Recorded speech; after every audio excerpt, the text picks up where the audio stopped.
ஓம் சக்தி, பராசக்தி. திமுக ஒரு ஓம் சக்தி, பராசக்தி. திமுக ஒரு தீய சக்தி. திமுக அந்த பையனை பார்த்தோம் ஞாபகம் வந்துச்சு. திமுக 3 வகைப்படும். அந்த திருட்டு உருட்டுலாம் கிடையாது, இது வேற. திமுக 3 வகைப்படும். டிமிக்கி முன்னேற்ற கழகம், டுபாக்கூர் முன்னேற்ற கழகம், திருடர்கள் முன்னேற்ற கழகம். ஆமா, சத்தமா சொல்லுங்க. திமுக 3 வகைப்படும். திமுக 3 வகைப்படும். டிமிக்கி முன்னேற்ற கழகம், டுபாக்கூர் முன்னேற்ற கழகம், திருட்டு முன்னேற்ற கழகம். இந்த திருட்டு கூட்டத்தை வீழ்த்த வந்த போர் வீரன் தான் அண்ணன் விஜய் அவர்கள். அரசியல் பேசுங்கடா, கருத்தியல பேசுங்கடா. தனி மனித துதி பாடுறீங்க, தனி மனித விமர்சனம் பண்றீங்க. அதாவது தமிழக வெற்றி கழகத்திற்கு தமிழ்நாடு முழுவதும் பட்டி தொட்டி எங்கும் தாய்மார்களுடைய ஆதரவு இருக்கு. அந்த தாய்மார்களுடைய ஆதரவை கிடைக்காமல் செய்வதற்கு அப்படியே சூழ்ச்சி செய்யறாங்களாம். திமுகவை சார்ந்த தோழர்களே, சட்டமன்ற உறுப்பினர்களே, நாடாளுமன்ற உறுப்பினர்களே, அமைச்சர்களே, இங்கு வந்து பாருங்கள். கண்ணு கட்டிய தூரம் வரை கடலென திரண்டிருப்பவர்கள் தாய்மார்கள் தான், எங்கள் சகோதரிகள் தான் இங்க திரண்டிருக்கிறாங்க. எங்க தாய்மார்களிடமிருந்து, சகோதரியிடமிருந்து எங்க தலைவர் அண்ணன் விஜய் அவர்களை உங்களால் பிரிக்கவே முடியாது. நாங்க எல்லாரும் சேர்ந்து திமுகவை தான் போட்டு பிரின்னு பிரிக்க போறோம். என்னமா கரெக்டா? என்ன பண்ண போறோம்? அதனால தமிழ்நாட்டு அரசியல் களம் என்பது 2026 சட்டமன்ற தேர்தல் என்பது 2 முனை போட்டி தான். ஒரு முனை தாவேகா, இன்னொரு முனை திமுக. தப்பா சொல்லிட்டீங்க பாத்தீங்களா? அதிமுக பார்ட் 2. உங்களுக்கு தோணும் என்ன அதிமுக பார்ட் 2 அப்படின்னு சொல்லிட்டு. சேகர் பாபு யாரு? அமைச்சர் சேகர் பாபு யாரு? அதிமுக இருந்து திமுக போனவர். அமைச்சர் ரகுபதி யாரு? அதிமுக இருந்து திமுக போனவர். அனிதா ராதாகிருஷ்ணன் அவர் யாரு? அதிமுக இருந்து திமுக போனவர். இப்படி 10 ரூபாய் பாலாஜி, செந்தில் பாலாஜி அதிமுக இருந்து திமுக போனார். ஏவா வேலு அதிமுக இருந்து திமுக போனார். இப்ப நம்மாலு ஓபிஎஸ் அதிமுக இருந்து திமுக போனாரு. அப்போ தமிழ்நாட்டில் இருமுனை போட்டி. ஒரு முனை தாவேகா, ஒரு முனை அதிமுக பார்ட் 2. அது திமுக எல்லாம் கிடையாது, மாதிரி அதிமுக பார்ட் 2 தான். இருமுனை போட்டி நடந்து கொண்டிருக்கு. தமிழ்நாடு முழுவதும் மக்கள் தன்னியல்பாக மிக பிரம்மாண்ட ஒரு வரவேற்பை கொடுக்குறாங்க. எங்கு திரும்பினாலும் மக்கள் அலைகடலென திரண்டு வராங்க. தாய்மார்களுடைய ஆதரவு, பெண்களின் ஆதரவு, இளைஞர்களின் ஆதரவு, மாணவர்களுடைய ஆதரவு என்று பட்டி தொட்டி எங்கும் நமக்கான ஆதரவு திரண்டிருக்கிறது என்றால் தமிழ்நாட்டின் மாற்றத்தை நிகழ்த்தக்கூடிய இந்த மண்ணின் மைந்தர், பச்சை தமிழர், மரத்தமிழர் ஐயா காமராஜர் அவர்களுக்கு பிறகு இந்த மண்ணை ஆளக்கூடிய தகுதி பெற்ற ஒரே தலைவர் அண்ணன் விஜய் அவர்கள் தான். அதனாலதான் இந்த திருட்டு கூட்டங்களுக்கு பொறுக்க முடியல. கொள்கையை சொல்லு, கோட்பாடை சொல்லு. திமுக என்பது கொள்கை கட்சி, தாவேகாவிடம் கொள்கை இல்லை. என்னடா திமுக பயங்கரமான கொள்கை இருக்குன்னு சொல்லிட்டு யூடியூப்ல அப்படியே பார்த்துக்கிட்டு இருக்கும்போது ஒரு நபர் வந்து 30 வருஷமா திமுக இருக்கிறார், ஒன்றிய செயலாளராக இருக்காராம். அவர்கிட்ட போயிட்டு மைக்கு நீட்டி கேட்கிறாங்க, ஐயா நீங்க திமுக இருக்கீங்களே, திமுக உடைய கொள்கை என்ன அப்படின்னு கேட்கின்ற பொழுது அவர் என்ன சொல்றாருன்னா, சமதர்மம் தெரியல, சமத்துவம் சொல்ல தெரியல, சமூக நீதினு சொல்ல தெரியல, எதுவுமே சொல்ல தெரியல. சமண நீதி, சமுத்திரம், அதான் சமுத்திரம்னா கடல், சமுத்திரம், சமண நீதி, உதயநிதி, இன்ப நிதி. அம்மா சிரிக்காதீங்கம்மா, உண்மையிலே இருக்கு. நீங்க சமூக வலைதளத்தில் போங்க, யூடியூப்ல போய் பாருங்க, உண்மையிலே இருக்கு. அதனால கொள்கையை பத்தி, கோட்பாடுகளை பத்தி பேசுவது லவ் யூ தலைவா, லவ் யூ லவ் யூ. ஒரு நமக்கு இது பிளைன் கிஸ் கொடுத்தாப்ல, அதனால வேற ஒண்ணும் இல்லை. ஏன்னா தளபதிக்கும் தளபதியுடைய தோழர்கள் தான் அன்பால் எல்லோரையும் வெல்வோம். அன்பால் வெற்றதால் அவர் அன்பை பரிமாறி கொண்டார். அப்போ கொள்கையை பற்றி, கோட்பாடுகளை பற்றி பேசுவதற்கு என்ன தகுதி இருக்கு திமுக? இங்க அமர்ந்திருக்கின்ற மாவட்ட செயலாளர் அவர்கள் சாதாரணமாக அந்த இடத்துக்கு வரல. கொரோனா காலகட்டம், நம்ம எல்லோரும் வெளியே வருவதற்கு தயங்குகின்ற பொழுது என் உயிரே போனாலும் பரவாயில்லை, பாதிக்கப்பட்ட மக்களுக்காக நான் உதவி செய்வேன், இதனால் கொரோனா தொற்று ஏற்பட்டு என் மரணித்தாலும் பரவாயில்லை என்று களத்தில் நின்று வேலை செய்தவர் தான் அண்ணன் தாமு அவர்கள். இங்க இருக்கக்கூடிய மோகன் அவர்களும் சரி, இங்க இருக்கக்கூடிய சுரேஷ் அவர்களும் சரி, மக்களுக்காக உழைத்ததனால் இவ்வளவு பெரிய ஒரு அங்கீகாரம் கிடைத்தது. இங்க திமுக ஒரு புதிதாக ஒரு பகுதி செயலாளர் ஒருத்தரை போட்டிருக்கிறாங்க போல புதுசா. அவர் எங்களிடம் அதிகாரம் இருக்கு, ஆட்சி இருக்கு என்பதற்காக நம் நிர்வாகிகளை மிரட்டுவது, முடக்க நினைப்பது, இதெல்லாம் அவர் நினைக்கிறார். பயப்படுவதற்கும் முடங்குவதற்கும் இது சாதாரண கூட்டம் அல்ல, தளபதியின் புலி கூட்டம், சிங்க கூட்டம். அச்சமில்லை, அச்சமில்லை, அச்சம் என்பதில்லையே. உச்சி மீது வானிடிந்து வீழுகின்ற போதிலும் அச்சமில்லை, அச்சமில்லை, அச்சம் என்பது இல்லையே என்று ஆளும் திமுகவையும் ஆளும் பிஜேபியும் எதிர்த்து களத்திலே அரசியல் செய்து கொண்டிருக்கின்ற போது நீங்கள்லாம் எம்மாத்திற்கு எங்களுடைய தூசிக்கு சமம். எத்தனை காலத்துக்கு பதவி உங்களிடம் இருக்கும்? சுரேஷ் அவர்களை மிரட்டுவது, மற்ற நிர்வாகிகளை மிரட்டுவது, இந்த மிரட்டல் உரட்டல்லாம் வேற எங்கேயாவது வச்சுக்கணும். அது எங்க தாத்தா காலம், எங்க அப்பா காலம். நீ மிரட்டினால் நான் எதையும் செய்வதற்கு தயார் என்று துணிச்சலோடு வரக்கூடிய தளபதியின் காலம், தாவேக்காவினுடைய காலம். கருத்தியல் ரீதியாக, கோட்பாடு ரீதியாக களப்பணி செய்து கொண்டிருக்கிறோம், மக்களை அணிதிரட்டி கொண்டிருக்கிறோம். உங்களை போன்று கோட்டருக்கும் கோழி பிரியாணிக்கும் 2000 ரூபாய் காசுக்கும் நாங்கள் கூடிய கூட்டம் கிடையாது. தளபதி என்கின்ற அன்பால் கூடிய விசிலுக்கு போட்டுருங்கம்மா ஓட்டு. அதனால கருத்தியல பேசுவோம், கொள்கையை பேசுவோம். உண்மையிலே நம்ம வழக்கறிஞர் சத்யகுமார் அவர்கள் சொல்லுவது போன்றுதான், அஞ்சலை அம்மாள் என்கின்ற ஒரு சகோதரியை தமிழ்நாடு மட்டுமல்லாமல் இந்தியா முழுவதும் கொண்டு போய் சேர்த்த ஒரே தலைவன் எங்கள் அண்ணன் விஜய் அவர்கள் தான். அஞ்சலை அம்மாளுடைய பேரன் திமுக இருக்காருங்க, 1000 விளக்கு சட்டமன்ற உறுப்பினர். அவர் அவங்க பார்ட்டியை போய் மக்களிடம் கொண்டு போய் சேர்க்கல. நீங்க சொல்லக்கூடிய சினிமாக்காரு, நீங்க சொல்லக்கூடிய கூத்தாடி, நீங்க சொல்லக்கூடிய இந்த ரசிகர் கூட்டம் தான் இந்த நெஞ்சிலே எங்களுடைய கொள்கை தலைவர் அஞ்சலை அம்மாள் என்று உயர்த்தி பிடிக்கிறோம். நாங்க திமுக காரண்டி அவன்கிட்ட பேச சொல்லுங்க, அஞ்சலி அம்மாள் யார்? இந்த புதுசா ஒருத்தர் போட்டார்ல பகுதி செயலாளரா, அவரை பேச சொல்லுங்க. அஞ்சலி அம்மாள் ஒரு 10 நிமிஷம் என்னோட உரையாற்ற தயாரா? நான் பேசுறேன். அஞ்சலி அம்மாள் அம்பேத்கரை பத்தி பேசுமா? நான் யாருக்கும் அடிமை இல்லை, எனக்கு யாரும் அடிமை இல்லை, நாம் எல்லோரும் சமத்துவம் என்கின்ற சமத்துவ உணர்வுக்காக இறுதி வரை போராடியவர் அண்ணன் அம்பேத்கர் அவர்கள். அம்பேத்கர் அவர்கள் சாதி தலைவர் கிடையாது, உலகம் முழுவதும் சாதித்த தலைவர் என்று உலக அரங்கில் கொண்டு போய் சேர்த்த ஒரே தலைவன் எங்கள் அண்ணன் விஜய் அவர்கள் தான். வாங்க பேசுவோம், திமுக கட்சியை சார்ந்த வாங்க பேசுவோம், அம்பேத்கரை பத்தி பேசுவோம், தந்தை பெரியார் அவர்களை பேசுவோம், வேலுநாச்சியார் அவர்களை பத்தி பேசுவோம். யாரை வேண்டுமானாலும் பேசுவதற்கு நாங்கள் தயாராக இருக்கிறோம். சொன்ன வாக்குறுதிகள் எல்லாம் நாங்கள் நிறைவேற்றி விட்டோம் என்று வாயை திறந்தாலே போய். ஐயா ஸ்டாலின் அவர்கள் 99% நிறைவேற்றி விட்டோன்றார், இன்னொரு அமைச்சர் 89% நிறைவேற்றிட்டார், ஒரு அமைச்சர் 80%. எப்பா கூடி பேசி நீங்க ஒரு முடிவுக்கு வாங்கப்பா. முதல்ல எத்தனை சதவீதம் நிறைவேற்றிருக்கீங்க? எந்த வாக்குறுதியுமே நிறைவேற்றவே இல்லை. வாயை திறந்தாலே பொய். பொய்யிலே பிறந்து பொய்யிலே வளர்ந்தவர்கள் தான் இந்த ஆளும் திமுக கட்சியை சார்ந்தவர்கள். இவர்களுடைய அதிகார மமதையை வீழ்த்துவதற்காகத்தான் நம் துணையோடு அண்ணன் விஜய் அவர்கள் வராரு. கரிஸ்மேட்டிக் லீடராக வராரு, தியாக உணர்வோடு வராரு.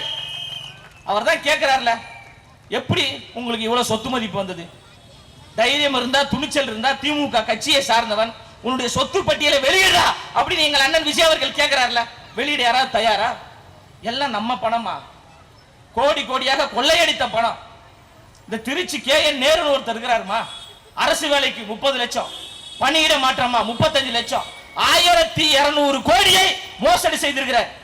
நீதிமன்றம் அவர் மீது வழக்கு பதிவு செய்ய வேண்டும் என்று சொல்லியும் கூட ஐயா ஸ்டாலின் அவர்களே, ஊழலை ஒழிக்க வந்த உத்தமர் அவர்களே, ஏன் அந்த KN நேரு அவர்கள் மீது நீங்க வழக்கு பதிவு செய்யல? ஏன்னா அங்க அவரை கொள்ளையடிச்ச பாதி காசு கோபாலபுரத்து வீட்டுல தான் இருக்கு. உண்மை அங்கதான் இருக்கு. திமுகவில் இருக்கக்கூடிய எல்லோருமே ஊழல்வாதிகள் தான், கேடிகள் தான்.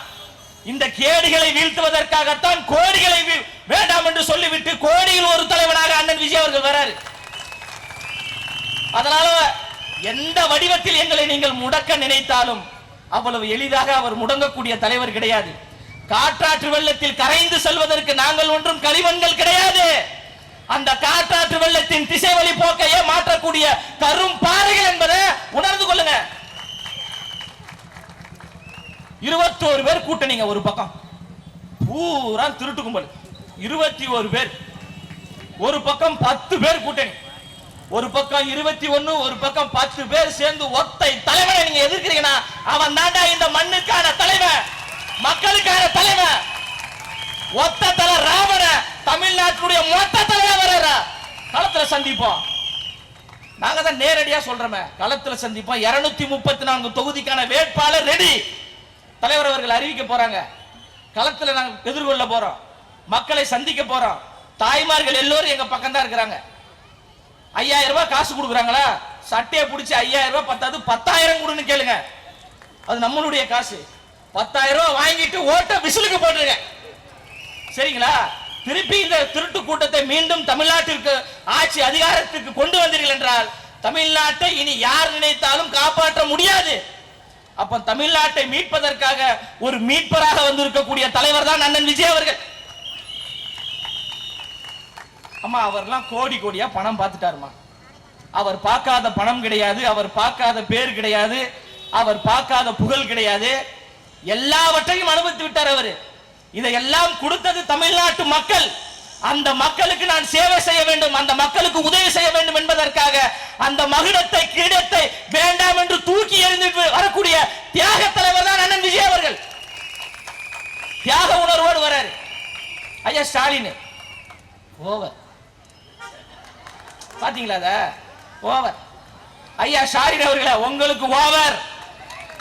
இன்னும் 3 மாதத்தில் ஐயா ஸ்டாலின் அவர்களே மீண்டும் கோபாலபுரம் வீட்டில் 5 ஆண்டுகள் நீங்கள் ஓய்வெடுக்க போறீங்க. அதற்கு நாங்கள் சொல்றோம் ஓவர் ஓவர் ஓவர் ஓவர். இன்னொரு ஓவர். அது எப்படின்னா, தூய்மை பணியாளர்களுடைய பணியை நிரந்தரமாக்க வேண்டும் என்று சொன்னீங்களே ஐயா, என்ன அதெல்லாம் பண்ண மாட்டேன் ஓவர். ஐயா டாஸ்மார்க்க படிப்படியா இழுத்து மூடுறேன்னு சொன்னீங்களே, என்னாச்சு?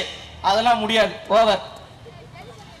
ஐயா 4 லட்சம் கோடி கடனாக இருந்த தமிழ்நாட்டை 10 லட்சம் கோடி கடனாக மாற்றி விட்டீர்களே, என்னையா பண்ண போறீங்க? அதெல்லாம் முடியாது ஓவர்ப்பா. நாங்க அந்த ஓவரா தான் பாக்குறோம். ஐயா ரொம்ப ஓவரா போறீங்க, அந்த ஓவர்லாம் வேற எங்கேயாவது வச்சுக்கோங்க. உங்க ஓவரை தீர்த்து கட்டுவதற்காகத்தான் நாங்கள் ஓவராக வருகிறோம். மக்களை மதிப்பதில்லை. என்ன நினைச்சிட்டாங்கன்னா, 5000 ரூபாய் கொடுக்குறோம் ஓட்டு போட்டுருவாங்க, 3000 ரூபாய் கொடுக்குறோம் ஓட்டு போட்டுருவாங்க, உரிமை தொகை 1000 கொடுக்குறோம் ஓட்டு போட்டுருவாங்க என்று மக்களை பலவீனமாக நினைக்கிறாங்கம்மா. காசு கொடுத்தா நீங்க ஓட்டு போட்டுருவீங்களா? நல்லாட்சி மலர்வதற்கு ஓட்டு போடுங்க, மக்களாட்சி மலர்வதற்கு ஓட்டு போடுங்க. நம்மளுடைய பணத்தை தான் கொடுக்குறாங்க, எவ்வளவு வேணாலும் வாங்கிக்கோங்க, தப்பே கிடையாது. இவர் என்ன நினைச்சிட்டு இருக்காங்கன்னா, 75 ஆண்டுகள் பவள விழா கொண்டாடிய கட்சி ஆலமரம் அரச மரம் நம்மை வீழ்த்துவதற்கு யாருமே கிடையாது என்று நினைக்கிறாங்க. இந்த ஆலமரத்தையும் அரச மரத்தையும் வேரோடு புடுங்கி வீசுவதற்காகத்தான் அண்ணன் விஜய் அவர்கள் வரார், நம்மளை நம்பி வரார். வரலாற்றிலேயே இப்போதான் முதலாக அவர் ஒரு வலிமையான தலைவரை எதிர்கொள்றாங்க, வலிமையான ஒரு கட்சியை எதிர்கொள்றாங்க. தாவேகா என்கின்ற கட்சியை அவர்களால் எதிர்கொள்ளவே முடியல. எதிர்கொள்ள முடியாததான் அடக்குமுறைகள், ஒடுக்குமுறைகள், பேனர் வைக்க முடியல, போஸ்டர் வைக்க முடியல, நலத்திட்ட உதவிகள் செய்ய முடியல. 9 மணிக்கே முடிச்சிரு, 8 மணிக்கே முடிச்சிரு, 7 மணிக்கே முடிச்சிரு, 6 மணிக்கு பர்மிஷன் கொடுத்துட்டு 6 மணிக்கே முடிச்சிரு. தமிழ்நாடு என்ன உங்க அப்பா வீட்டு சொத்தா?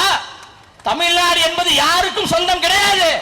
தமிழ்நாட்டு மக்கள் சொல்லுவாங்க, தமிழ்நாடு என்ன ஐயா ஸ்டாலின் அவர்களுக்கு பத்திரம் எழுதி கொடுக்கப்பட்டிருக்கா?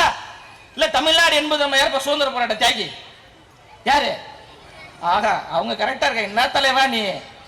நம்ம சுதந்திர போராட்ட தியாகி உதயநிதி ஸ்டாலின் அவருக்கு பத்திரம் எழுதி போடப்பட்டிருக்கா? கிடையாது. தமிழ்நாடு என்பது எல்லோருக்குமானது. இந்தியா என்பது ஒரு ஜனநாயக நாடு. புரட்சியாளர் அண்ணல் அம்பேத்கர் அவர்கள் அதற்கான உரிமை நமக்கு கொடுத்திருக்கிறார். தேர்தலில் நின்று வெற்றி பெறக்கூடிய ஒரு சூழலை, ஒரு உரிமையை அண்ணல் அம்பேத்கர் அவர்கள் உருவாக்கி இருக்கிறாங்க. நாங்க களத்துக்கு வரோம், தமிழக வெற்றி கழகம் என்கின்ற கட்சியோடு களத்துக்கு வரோம். மக்கள் முடிவு செய்வாங்க, ஸ்டாலின் முதலமைச்சர் ஆகணுமா, எடப்பாடி முதலமைச்சர் ஆகணுமா, தங்க தளபதி மண்ணின் மைந்தன் அண்ணன் விஜய் அவர்கள் முதலமைச்சர் ஆக வேண்டுமா என்று தமிழ்நாட்டு மக்கள் முடிவு செய்வாங்க. நீங்க என்ன முடிவு பண்றீங்க? அவர் வீட்டுக்குள்ளே இருக்கிறாரு, வர மாட்டேங்கிறாரு. தெம்பு இருந்தா, திராணி இருந்தா, தைரியம் இருந்தா, துணிச்சல் இருந்தா எங்க தலைவரை எந்த நிபந்தனையும் இல்லாமல் அவரை மக்களை சந்திப்பதற்கு அனுமதிப்பதற்கு துணிச்சல் இருக்கா ஐயா ஸ்டாலின் அவர்களே? அதாவது வீரன் என்ன தெரியுமா? வீரனை களத்தில் விட்டு சண்டை செய்வதுதான் வீரம். நீ களத்துக்கே வட விடாம தடுத்துட்டு ஐயா எங்களை பார்த்து பயந்துட்டாங்க. நீ 21 பேர் கிடையாது, 51 பேர் சேர்ந்து வந்தாலும் உங்களை போட்டு புதைப்பதுதான் எங்களுடைய இலக்கு. மக்கள் புரட்சிக்கு முன்னாடி எவ்வளவு பெரிய கொம்பாதி கொம்ப நினைச்சாலும் வேலைக்கு ஆகாது. புரட்சி என்பது தானாக உருவாகாது. அந்த புரட்சியை நாம் தான் உருவாக்க வேண்டும் என்று நாம் எல்லோரும் மக்கள் சக்தியாக வரோம். அது கல்லாப்பட்டி கூட்டணி. அந்த கூட்டணி கல்லாப்பட்டி கூட்டணி. நம்ம கூட்டணி மக்கள் கூட்டணி, மக்களுக்கான கூட்டணி, மாற்றத்தை உருவாக்கக்கூடிய கூட்டணி. அதனால எங்க தலைவர் மீது கல்லெறிவது, அவர் பேரை கெடுக்க வேண்டும் என்று நினைப்பது அதெல்லாம் வாய்ப்பு இல்லைங்க. மாபெரும் சபைதனில் நீ நடந்தால் உனக்கு மாலைகள் வீழ வேண்டும். மாசு குறையாத மன்னவர் இவர் என்று போற்றி புகழ வேண்டும். போற்றி புகழ்ந்து கொண்டிருக்கிறாங்க மக்கள். உன்னை அறிந்தால் நீ உன்னை அறிந்தால் உலகத்தில் போராடலாம். உயர்ந்தாலும் தாழ்ந்தாலும் தலை வணங்காமல் நீ வாழலாம். நாங்க கொள்ளடிச்சோம் இல்ல? நாங்க அண்ணன் சொன்ன மாதிரி மக்களுடைய கிட்டினை நாங்க திருடணுமா? ஒருத்தர் செம்மையா ஓடுவாருங்க, காலையிலே ஓடி நிற்பாப்ல பயங்கரமா. யார் சொல்லுங்க பாப்பா? ஓடினே இருப்பாப்ல. நீங்க பேஸ்புக் லைவ்லாம் பாத்தீங்கன்னு வச்சுக்கோங்க, ஓடினே இருப்பாப்லங்க. அவர் எங்க தான் ஓடுறாரு, ஏன் ஓடுறாரு, எதுக்கு ஓடுறாரு தெரியாது, ஓடினே இருப்பாப்ல. அவர் சொல்றாரு தமிழ்நாட்டில் கஞ்சா 0. ஸ்டான்லி அரசு மருத்துவமனைக்கு வெளியில பின்புறமாக என் உயரத்திற்கு கஞ்சா செடி வளர்ந்திருக்கு. ஐயா மாசு அவர்களே, உங்களுக்கு கண்ணு தெரியலையா? நாங்குநேரியில பட்ட பகலில் நேற்று 9 பேர் கொண்ட கும்பல் கண்மூடி தரமாக வெட்டுறாங்க. எதுக்கு வெட்டுறான், ஏன் வெட்டுறானே தெரியல. என்ன 2 பேர் இறந்துட்டாங்களா? 2 பேர் இறந்து போயிட்டாங்க. 3 பேர் 3 பைக்கில 9 பேர் வந்து கண்ணா பின்னான்னு வெட்டுறான். காரணம் என்னன்னா கஞ்சா போன்ற போதை பழக்கத்திற்கு உள்ளாகியதால் வெட்டி இருக்கிறான். வாடிய பயிரை கண்ட போதெல்லாம் வாடினேன் என்று சொன்ன வள்ளலாருடைய வம்சாவளியை சார்ந்தவர்கள் நாம் எல்லாம். வடமாநிலத்தை சார்ந்த ஒரு இளைஞன் தமிழ்நாட்டுக்கு வேலைக்கு வரான். அந்த ரயில்ல நடந்த காட்சியை நீங்க பார்த்திருப்பீங்க. வேலைக்கு வந்த அந்த வட மாநில இளைஞனை வந்து எப்படி கண்டம் துண்டமாக வெற்றினார்கள். சின்ன பசங்க எல்லாருமே. கேவலமாக இல்லையா ஐயா ஸ்டாலின் அவர்களே? மக்களோடு ஸ்டாலின், உங்களோடு ஸ்டாலின் என்று சொல்லக்கூடிய ஐயா ஸ்டாலின் அவர்களே, பரந்தூரில் விவசாயிகள் 1000 நாட்களை கடந்து போராடுறாங்களே, அந்த மக்களோடு நீங்கள் கிடையாதா? மாற்றுத்திறனாளிகள் போராடுறாங்களே, அந்த மக்கள் உங்களுக்கு மக்களாக தெரியலையா? அங்கன்வாடி ஊழியர்கள் போராடுறாங்களே, அவங்க உங்க கண்ணுக்கு தெரியலையா? தூய்மை பணியாளர்கள் போராடுறாங்களே, தெரியலையா? பகுதி நேர ஆசிரியர்கள் பணி நிரந்தரம் செய்யுங்கள் என்று போராடுறாங்களே, அது உங்க கண்ணுக்கு தெரியலையா? வாயை திறந்தாலே பொய், கேட்டா வாக்குறுதிகளை நாங்கள் நிறைவேற்றிட்டோம், 100% நிறைவேற்றிட்டோம்ன்றாங்க. நான் இப்படி சொன்னா அதை போற போக்கில் அடிச்சு விடுறாங்க அப்படின்னு நினைப்பாங்க. ஆனா வாக்குறுதியே கையில இருக்கு. இந்த வாக்குறுதியை ஐயா ஸ்டாலின் அவர்கள் சொல்லணும், நிறைவேற்றிட்டார். தமிழ் வளர்ச்சின்னு சொல்றாங்க, எங்கும் தமிழ், எதிலும் தமிழ். ஆனா திமுக நடத்தக்கூடிய பள்ளிக்கூடத்தில் தமிழ்ல பேசினா ஃபைன். ஆமாவா இல்லையாமா? ஃபைனுமா, 1000 ரூபாய் ஃபைனு. 2 நாளைக்கு ஸ்கூலுக்கு வரக்கூடாதான். தமிழ்ல பேசுறான். ஆனா எங்கும் தமிழ், எதிலும் தமிழ் ஏமாத்தி கொண்டு தமிழர்களை கொச்சைப்படுத்தி கொண்டிருக்கின்ற ஒரு ஆட்சி தான் இந்த திருட்டு திமுகவினுடைய ஆட்சி. வாக்குறுதியில சொல்றாரு ஐயா. அரசியலமைப்பு பேப்பரோட காமிச்சறேன் பாருங்க. நான் சும்மா படிக்கல, திமுகவினுடைய வாக்குறுதிகள் தான். அரசியலமைப்பு சட்டத்தில் பொதுப்பட்டியலில் உள்ள கல்வித்துறையை மீண்டும் மாநில பட்டியலுக்கு மாற்ற நடவடிக்கை எடுக்கப்படும். வாக்குறுதி 2. கல்வியை மாநில பட்டியலுக்கு மாற்றுவதற்கு உண்டான முயற்சியை ஏதாவது ஒன்று திமுக எடுத்ததா? ஏதாவது ஒரு போராட்டம், ஏதாவது ஒரு ஆர்ப்பாட்டம், ஏதாவது ஒரு சட்ட போராட்டம்? எதையுமே பண்ணல. அடுத்து பாருங்க, சென்னை உயர்நீதிமன்றத்தின் வழக்காடு மொழியாக தமிழை அறிவிக்க வேண்டும். சென்னையில் உச்சநீதிமன்ற கிளை அமைக்க வேண்டும் என்று மத்திய அரசை தமிழக அரசு தொடர்ந்து வலியுறுத்தும். எங்க வலியுறுத்தினாங்க? ஏதாவது பாத்தீங்களாமா? வலியுறுத்துறது ஏதாவது பாத்தீங்களா? ஊழல் குற்றச்சாட்டுக்கு உள்ளானாங்கன்னா காலையில கிளம்பி மதியானமா டெல்லிக்கு போயிட்டு சாஷ்டாங்கமா காலில் விழுந்துருவாங்க.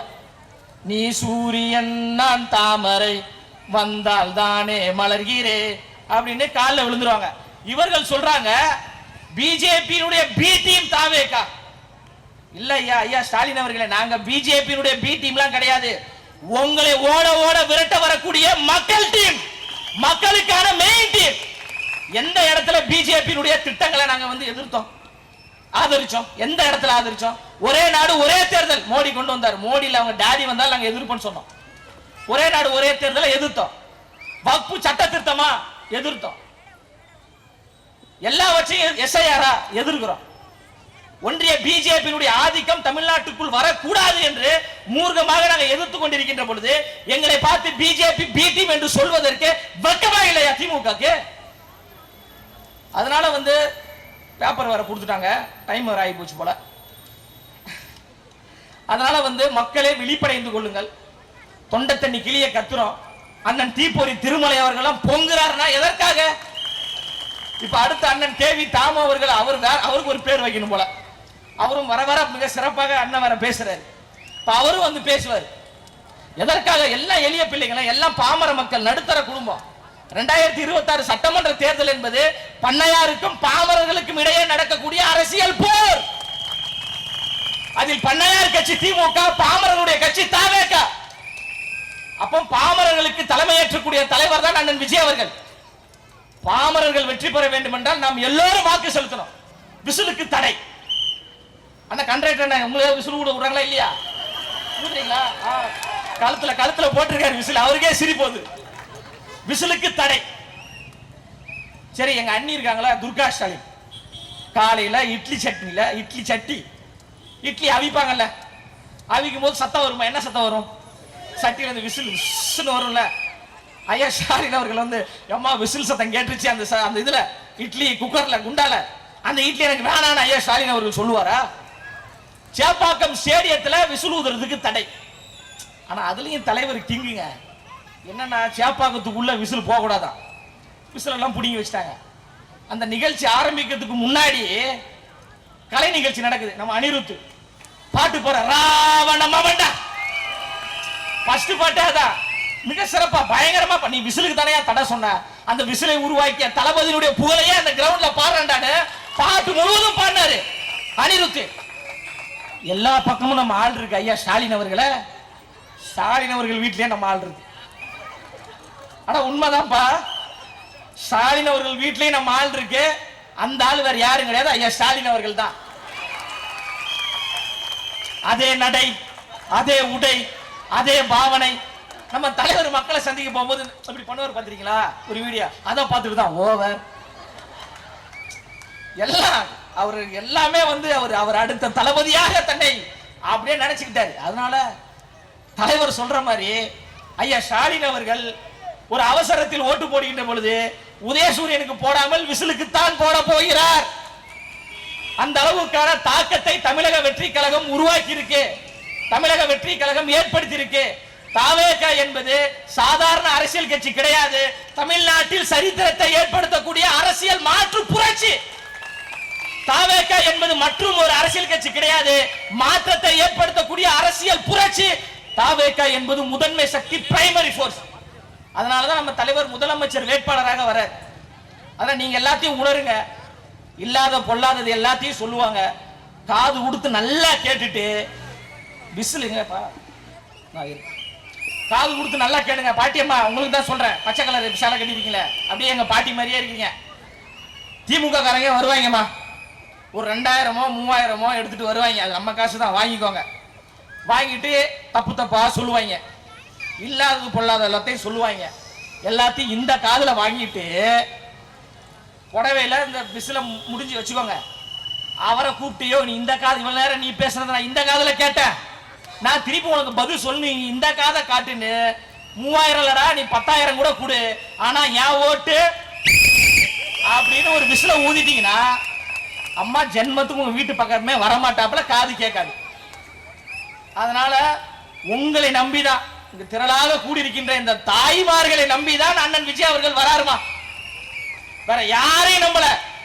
இங்க இருக்கக்கூடிய தாய்மார்களும் இங்க இருக்கக்கூடிய சகோதரிகளும் தமிழ்நாட்டில் இருக்கக்கூடிய பெண்களும் தான் மிகப்பெரிய மாற்றத்தை உருவாக்குவார்கள் என்கின்ற நம்பிக்கையோடு அண்ணன் விஜய் அவர்கள் வராரு. இந்த முறை சட்டமன்ற தேர்தலில் ஆண் வாக்காளர்களை விட பெண் வாக்காளர்கள் அதிகம். 2,10,00,000 வாக்காளர்கள். ஆண் வாக்காளர்கள் 20 இருந்து 40 வயசுக்கு உள்ள 1 கோடி வாக்காளர்கள் இருக்கிறாங்க. முதல் தலைமுறை வாக்காளர்கள் 13 லட்சம் பேர் இருக்காங்க. ஐயா ஸ்டாலின் அவர்களே, இப்ப தெரிஞ்சிருக்கும், ஓவர் எங்களுக்கு கிடையாது உங்களுக்கு தானே. பெண்களும் இளம் தலைமுறையும் முடிவு செய்துட்டாங்க. அண்ணன் விஜய் அவர்கள் சென்ட் ஜார்ஜ் கோட்டையில் அமர வேண்டும், முதலமைச்சராக வர வேண்டும் என்று முடிவு செய்துட்டாங்க. இன்று மாவட்ட செயலாளர் தாமு, நாளைக்கு என்ன வேண்டுமானாலும் ஆகலாம். சட்டமன்ற உறுப்பினராக, நாடாளுமன்ற உறுப்பினராக, அமைச்சராக என உழைச்சிருக்காரு. 28 ஆண்டு கால உழைப்புங்க. அவரு 5 ஆண்டுகளாக விலையில்லா விருந்தகம் நடத்தி கொண்டிருக்கிறாரு. அவருடைய அலுவலகத்துக்கு போங்க, எப்ப போனாலும் சாப்பாடு. நம்ம கட்சியில் வாழ்ந்து கொண்டிருக்கின்ற வள்ளலாருடைய பூமிக்கு போனீங்கன்னா எப்ப வேணாலும் சாப்பாடு. எங்கள் அண்ணன் தாமு அவருடைய அலுவலகத்துக்கு போனீங்கன்னா எப்ப வேணாலும் உங்களுக்கு சுட சுட சாப்பாடு. அந்த அளவுக்கு தளபதி போன்று உதவி செய்யக்கூடிய தாயுள்ளம் கொண்டவர் தான் உங்களுக்கு மாவட்ட செயலாளராக கிடைச்சிருக்காரு. ஆமா, வெளிப்படையா சொல்றோம். இந்த ஏரியா எம்எல்ஏ பேரை சொல்லுங்க பாப்போம். 500 ரூபாய் தரேன். அம்மா நீங்க கூட சொல்லுங்க, 500 ரூபாய் உடனே கொடுத்துருவேன் நான். இந்த ஏரியா சட்டமன்ற உறுப்பினருடைய பேரை சொல்லுங்க பாப்போம், தைரியமா சொல்லுங்க. 500 ரூபாய் தரமா? 1000, 1500, 2000, அட 5000. இது என்னங்க சட்டமன்ற உறுப்பினருக்கு வந்த சோதனை? கூகுள்ல சர்ச் பண்ணாலே தெரியலன்றாங்க. ஐயா, கூகுள்ல தேடி கூட தெரியாத நீங்க ஒரு சட்டமன்ற உறுப்பினர். ஐயா, காங்கிரஸ் கட்சியை சார்ந்தவர் தானே. காங்கிரஸ் கட்சி எங்க இருக்குன்னு தெரியல. அதனால இந்த பாருங்க, சட்டமன்ற உறுப்பினருடைய பேரே தெரியல. இவரெல்லாம் உங்களுக்கு தேவையா? இவரெல்லாம் உங்களுக்கு உதவி செய்வாரா? செய்ய மாட்டாங்க. எந்த நேரத்திலும் தொடர்பு கொள்ளக்கூடிய ஒரு கட்சி தமிழக வெற்றி கழகம் தான். அண்ணன் தாமு அவர்களை போன்று, அண்ணன் மோகன் அவர்களை போன்று பல பேர் இருக்கிறாங்க. எப்ப வேணாலும் நீங்க தொடர்பு கொள்ளலாம். எந்த பிரச்சனை என்றாலும் தமிழக வெற்றி கழகத்தின் போர்படை துணை நிற்கும். அதனால இந்த நக்கி கோபால் போன்ற ஆட்கள், அதுக்கப்புறம் இந்த சத்யராஜ் பொண்ணு, அவர் என்ன செஞ்சாரு சொல்லுங்க பாப்பா.